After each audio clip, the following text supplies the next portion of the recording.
Welcome back to my Facebook and YouTube channel. तो भाइयों, Barcelona ने अपना गेम अगेंस्ट अलावेज 3-0 के साथ जीत लिया। एक और हांसी फ्लिक की हमें मास्टर क्लास देखने को मिली। और अभी तक जो सीजन हमने देखा है वहां पर हमें ये बात तो समझ में आई है कि अगर फ्लिक के पास अपनी प्रॉपर टीम होगी तो वहां पर वो अपनी टीम से बहुत अच्छी परफॉर्मेंस निकलवाते हुए नजर आ रहे हैं।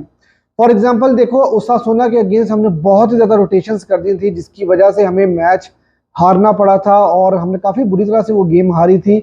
वहां पर थोड़ी सी मिसकैलकुलेशन हो गई थी, लेकिन उसके अलावा जिन जिन गेम्स के अंदर बार्सिलोना अपनी प्रॉपर टीम के साथ खेली है, जहां पर बार्सिलोना के बेस्ट अवेलेबल प्लेयर्स जो थे वो मौजूद थे, तो वहां पर हैंसी फ्लिक की बार्सिलोना ने ऑलमोस्ट सारी गेम्स जो हैं वो जीती भी हैं और डोमिनेट भी की हैं। आज का गेम अवे हम खेल रहे थे, इतना आसान गेम नहीं था, लेकिन लेवेंडोस्की की फर्स्ट हाफ की हैट्रिक ने ही बार्सिलोना को पहले हाफ में मैच जिता दिया। और उसके बाद सेकंड हाफ में बार्सिलोना बहुत ही ज़्यादा कंफर्टेबल नजर आई। और मैंने मास्टर क्लास क्यों हांसी फ्लिक का बोला है, वो इसलिए क्योंकि सेकंड हाफ में फिर आपको कुछ ऐसी चेंजेस नजर आई कि जहां पर आपने अपने मेन प्लेयर्स को रेस्ट भी करा दिया और आपने इस गेम से जो 3 मैक्सिमम पॉइंट्स थे वो भी आपने हासिल कर लिए।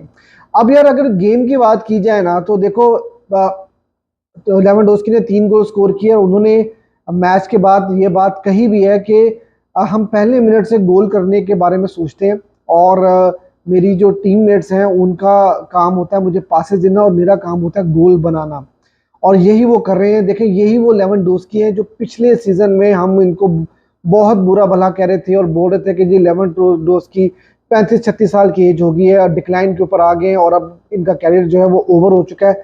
लेकिन अगर अभी आप देखो इस सीजन में, तो ऑलमोस्ट मेरा ख्याल है 10 गोल तो वो मार चुके हैं।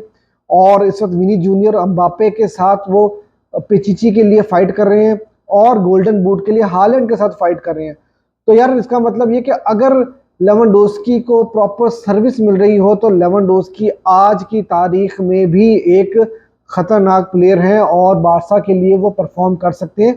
और दूसरी चीज मैं आपको ये भी बताता चलूं कि अगर लेवेंडोस्की आधे सीजन की गेम्स खेल लेंगे तो ऑटोमेटिकली उनका अगले सीजन का कॉन्ट्रैक्ट भी जो है वो एक्सटेंड हो जाएगा और वो अगले सीजन में भी आपको बार्सिलोना में नजर आएंगे। तो यार, मुझे कोई फर्क नहीं पड़ता अगर एक बंदा हैट्रिक पे हैट्रिक मार रहा है और गोल पे गोल स्कोर कर रहा है, तो भाई क्या फर्क पड़ता है, 36 का हो 37 का हो, हमें क्या। हमें तो ये है कि यार हमारी टीम के लिए परफॉर्मेंस अगर होती हुई नजर आ रही हो तो वेल एंड गुड है। और दूसरी एक और बहुत इंपॉर्टेंट चीज इस गेम में हमें देखने को मिली, वो ये थी कि 11 ऑफसाइड्स जो हैं वो अलावेज की टीम के अगेंस्ट हुए हैं। मतलब 11 ऑफसाइड ट्रैप्स बार्सिलोना ने बनाई हैं। अब सवाल ये पैदा होता है कि क्या बार्सिलोना ऑफसाइड ट्रैप बना रही है या ऑफसाइड ट्रैप हो रहे हैं। देखो, जितनी ज्यादा जो तादाद के अंदर ऑफसाइड्स हुए हैं इस गेम में, और हमने पिछली गेम्स में भी देखा, हमने विला रियाल की गेम में भी देखा कि वहां पर भी 2-3 गोल जो है हमें स्कोर हुए थे ऑफसाइड के ऊपर, और आज की गेम में 11 ऑफसाइड हुए हैं। तो इसका मतलब यह है कि बार्सिलोना ने ऑफसाइड ट्रैप जो है वो बहुत अच्छे से बना के रखा हुआ है और हैंसी फ्लिक ने पूरा काम किया हुआ है। अब ये बात सही है कि अलावेज की टीम ने आज, अगर आप उनकी टैक्टिक्स उठाकर देखो, तो उन्होंने क्या किया, डायरेक्ट पासिस खिलाए हैं, लॉन्ग पासिस, लूपिंग बॉल्स वो करा रहे थे ताकि उनके अटैकर्स जो हैं वो बॉल लें और उसके बाद वो बार्सिलोना के गोल के ऊपर अटैक करें। और अलावेज की जो टीम है वो मैंने आपको पहले भी प्रीव्यू में बताया था कि वो बहुत अच्छी टीम है अटैकिंग वाइज। और उसकी एग्जाम्पल मैंने दी थी कि रियल मैड्रिड के अगेंस्ट भी उन्होंने आखिरी 5-10 मिनट के अंदर 2 गोल स्कोर कर दिए थे और वो ऑलमोस्ट गेम बराबर करने जा रहे थे। तो यहाँ पर भी उन्होंने बहुत अच्छे तरीके के साथ जो है वो मतलब उन्होंने चांसेस बनाए हैं। लेकिन ऑफसाइड ट्रैप बार्सिलोना का बहुत अच्छा था। इसका मतलब है कि बार्सिलोना पूरी तरह से फुली प्रिपेयर्ड है। लेकिन एक चीज और मैं आपको यहाँ पर बताता चलूं कि यहाँ पर जो हम ऑफसाइड ट्रैप बना रहे हैं और जितना हाईलैंड हम लोग खेल रहे हैं ना, तो यहाँ पे आगे वाले आने वाले जो मैचेस हैं वहां पर आपको पता लगेगा कि बार्सिलोना की जो ये ऑफसाइड ट्रैप की स्ट्रेटेजी है ये कितने काम की होगी। क्योंकि मुझे लगता है कि यहाँ से आपकी जो ओपोनेंट टीम्स हैं, स्पेशली जो क्वालिटी रखती हैं, like Bayern Munich, like real Madrid, जिनके अगेंस्ट आपने इंटरनेशनल ब्रेक के बाद मैच खेलना भी है, तो वो इस चीज़ को ज़रूर देखेंगे कि बार्सिलोना बहुत ज़्यादा हाईलाइन खेल रही है और किस तरह से बार्सिलोना की इस हाईलाइन को तोड़ा जाए, और जो बार्सिलोना ऑफसाइड ट्रैप मेंटेन करती है उसके अगेंस्ट उनकी क्या स्ट्रेटेजी हो सकती है। क्योंकि आपको पता है बायर्न के पास क्वालिटी है अटैक के अंदर, आपको पता है रियल मैड्रिड के पास जो है वो क्वालिटी है, विनी जूनियर हैं, अम्बापे हैं और वो बहुत पेसी हैं। और बारसा के पास जहां पर जो प्रॉब्लम नजर आ रही है वो ये आ रही है कि बारसा के पास वैसी रिकवरी पेस नहीं है जो कि इतनी हाई लाइन खेलने के लिए होनी चाहिए। लाइक रोहो, उनके पास एक रिकवरी पेस है और वो जो है वो आकर किसी भी अटैक को रोक सकते हैं। और बल्दे हमारे काफ़ी स्पीडी प्लेयर हैं, वो आपको पता है कि बड़ी तेज़ी के साथ वापस आते हैं, ट्रैक बैक करते हैं और डिफेंस को सपोर्ट करते हैं।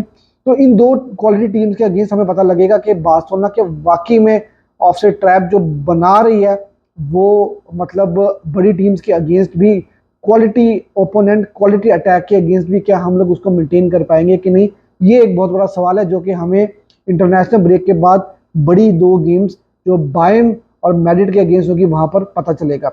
इसके अलावा यार आज की जो लाइनअप थी वहां पर हमें ऑलमोस्ट वही लाइनअप थी जो कि एक्सपेक्टेड थी, फुल लाइनअप के साथ हम गए थे, लेकिन कुंदे को आज रेस्ट कराया जो कि बहुत अच्छी बात है।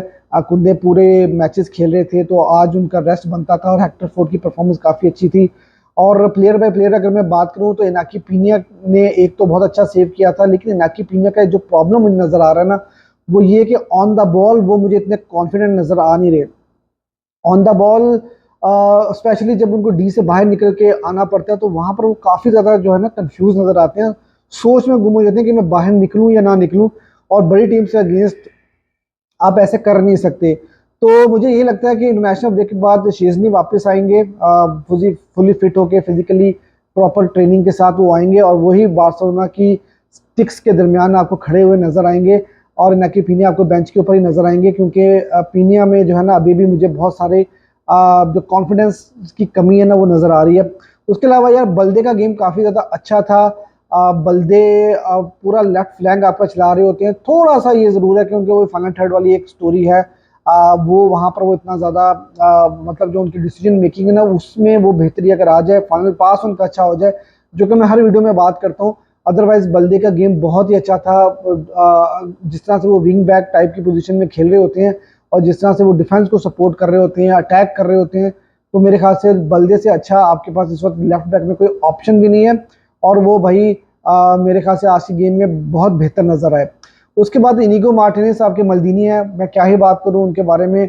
और मैं ये समझता हूं कि कुबारसी की जो इतनी हमें क्लासिक परफॉर्मेंस नज़र आ रही है ना काफ़ी टाइम से, स्पेशली इस सीज़न में, तो वो इनिगो मार्टिनेज की वजह से ही है। क्योंकि एक आपका सेंटर बैक जो एक्सपीरियंस सेंटर बैक है, मैंने ये नोट किया है कि कुबारसी उनके साथ बहुत ही अच्छा खेलते हैं। एक ही गेम में जहां पे डोमिनियस ने स्टार्ट किया था वहां पर आपने देखा कि कुबारसी ने भी बहुत ज़्यादा स्ट्रगल किया था और मैं कुबारसी को बिल्कुल भी ब्लेम नहीं करूंगा उसके लिए, क्योंकि ऑब्वियसली कुबारसी भी 17 साल के बच्चे हैं और आपके साथ जो है ना एक्सपीरियंस होना ज़रूरी है। अगर आपका पेयरिंग आपका जो सेंटर बैक है अगर वही अच्छा परफॉर्म नहीं करेगा तो ऑब्वियसली कुबारसी की परफॉर्मेंस भी जो है वो अफेक्ट होती हुई नजर आएगी। उसके अलावा हेक्टर फोर्ड का बहुत अच्छा गेम था, मुझे तो बहुत अच्छा गेम लगा और इसी तरह उनको चांसेस मिलने चाहिए, इसी तरह हम उनको तैयार करेंगे, इसी तरह कुंदे का बैकअप तैयार होगा तो मेरे ख्याल से बहुत अच्छा डिसीजन था। इसलिए मैंने बोला कि ये मास्टर क्लास थी हैंसी फ्लिकी के, उन्होंने प्रॉपर टीम आज खिलाई और कुंदे को रेस्ट भी कराया। फिर फरहान टोरेस की मैं बात करता हूँ क्योंकि मैं मिडफील्ड पे आ रहा हूँ, तो मिडफील्ड के अंदर चेंज इस वजह से हुई थी क्योंकि फरहान टोरेस गेम के शुरू में ही इंजर्ड हो गए थे और फिर एरिक गार्सिया को आना पड़ा और वहाँ पर हमारी थोड़ी सी फॉर्मेशन चेंज हो गई थी क्योंकि जब पहले गेम स्टार्ट हुई थी तो वहाँ पर रफीनिया जो है वो कैंप पोजीशन पे खेल रहे थे, उसके बाद जो पैड्री और कसाडो डबल पिवट की पोजीशन पे खेल रहे थे, लेकिन फिर फरहान टोरेस के जाने के बाद एरिक गार्सिया को लेकर आए। और एरिक गार्सिया का यार देखो पासेस तो वो अच्छे करते हैं लेकिन सीडीएम वाले वो प्लेयर नहीं है और टू बी वेरी ऑनेस्ट, और मतलब उनका गेम बस सो था। मैं इतना ज़्यादा कोई क्रिटिकल होना नहीं चाहता क्योंकि आप एक कंफर्टेबल गेम जीते हो, लेकिन फिर भी एरिक गार्सिया जो है वो सीडीएम मटेरियल नहीं है। कसाडो भाई वर्ल्ड क्लास प्लेयर, मैं क्या इस बंदे के बारे में बात करूं, जितनी तारीफ करूं उतना कम है यार। एक 17 साल का लड़का और मतलब उसकी परफॉर्मेंस आप देख लो कि यार world class performance CDM position के ऊपर, डबल पिवट के ऊपर वो खेल रहा है। पासेस उसके देख लो, उसकी इंटरसेप्शन आप देख लो, उसका बॉल कंट्रोल आप देख लो, उसके पासेस आप देख लो, तो हर तरह से वो बंदा टॉप नॉच है भाई। तो कसाडो भाई, आप, मैं ये समझता हूँ कि आपकी जब प्रॉपर मिडफील्ड वापस आएगी इंटरनेशनल ब्रेक के बाद, आपके जो इंजर्ड प्लेयर हैं वो वापस आएंगे, तो मैं समझता हूँ कि कसाडो को तब भी आप जो है वो रिप्लेस नहीं कर पाओगे, क्योंकि वो आपके सिस्टम में बहुत अच्छे तरीके के साथ बैठ चुके हैं। हाँ, ये ज़रूर है कि आप उनको रोटेट करोगे, उनको रेस्ट कराओगे, वो एक अलग बात है। गावी भी आ जाएंगे, और मैं ये समझता हूँ कि गावी के आने के साथ जो है ना, वो एक बड़ी अच्छी ऑप्शंस आपको मिल जाएंगी मिडफील्ड के अंदर, स्पेशली पिवट पोजीशन के अंदर। पैड्री गोल के सामने थोड़े से जो हैं वो आज उनका दिन नहीं था, ऑफ कलर नजर आए, लेकिन भाई डिस्ट्रीब्यूशन की बात हो, गेम प्लेइंग एबिलिटी की बात हो, बॉल कंट्रोल की बात हो, पासिस की बात हो, तो भाई कमाल है, ये बंदा कमाल है। अब रफीनिया की क्या ही तारीफ की जाए, रफीनिया ने 2 असिस्ट दिए।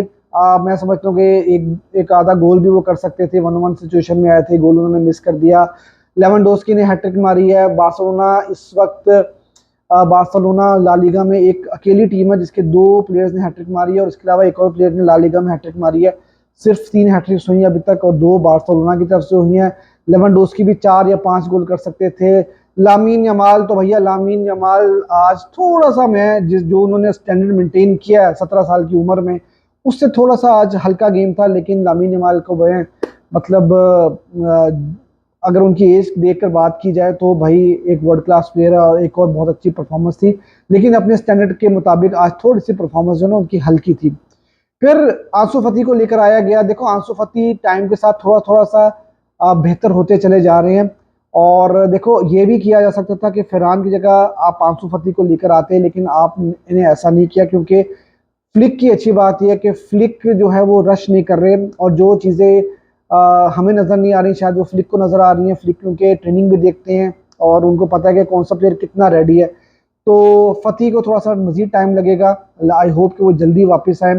फ्रैंकी डियोंग को ज़्यादा जज किया नहीं जा सकता, बिल्कुल मैच के आखिर में वो आए हैं, और देखो सेकंड हाफ में बार्सिलोना काफ़ी कंफर्टेबल थी, इजी खेल रही थी, ज़्यादा रश नहीं करी थी गोल करने के लिए, और मुझे लग रहा था कि इंटरनेशनल ब्रेक से पहले बार्सिलोना जो है वो थोड़ा इजी गेम खेलना चाह रही थी, स्पेशली पहले हाफ में 3 गोल मारने के बाद से, ताकि कोई इंजरी ना हो और कुछ ज़्यादा जो फिजिकली आपके ऊपर बर्डन ना हो। तो मेरे ख्याल में इसलिए सेकंड हाफ में आपको ज़्यादा गोल्स भी उस तरह से नजर नहीं आए, लेकिन ओवरऑल यार इंपॉर्टेंट चीज़ थी कि 3 बहुत इंपॉर्टेंट पॉइंट, और बहुत इंपॉर्टेंट विन, और 3 पॉइंट की लीड है आपकी।